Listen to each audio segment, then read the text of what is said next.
First reading, a reading from the book of Genesis, chapter 32, verses 23 to 33.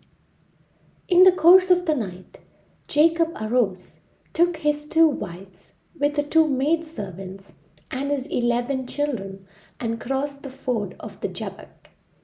After he had taken them across the stream and had brought over all his possessions, Jacob was left there alone.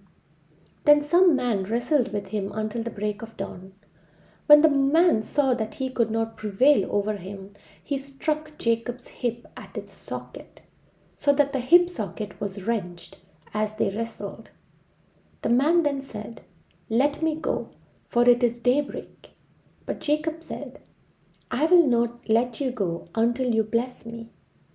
The man asked, "What is your name?" He answered, "Jacob."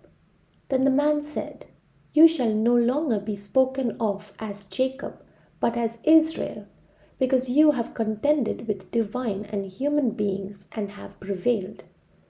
Jacob then asked him, "Do tell me your name, please." He answered, "Why should you want to know my name?" With that he bade him farewell. Jacob named the place Peniel, because "I have seen God face to face," he said. "Yet my life has been spared."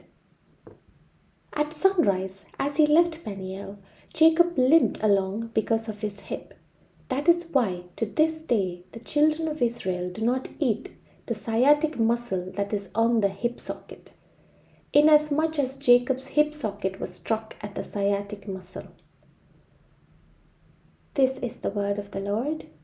Thanks be to God. Gospel reading, a reading from the book of Matthew chapter 9 verses 32 to 38. A demoniac who could not speak was brought to Jesus, and when the demon was driven out, the mute man spoke. The crowds were amazed and said, "Nothing like this has ever been seen in Israel." But the Pharisees said, "He drives out demons by the prince of demons." Jesus went around to all the towns and villages, teaching in their synagogues, proclaiming the gospel of the kingdom, and curing every disease and illness.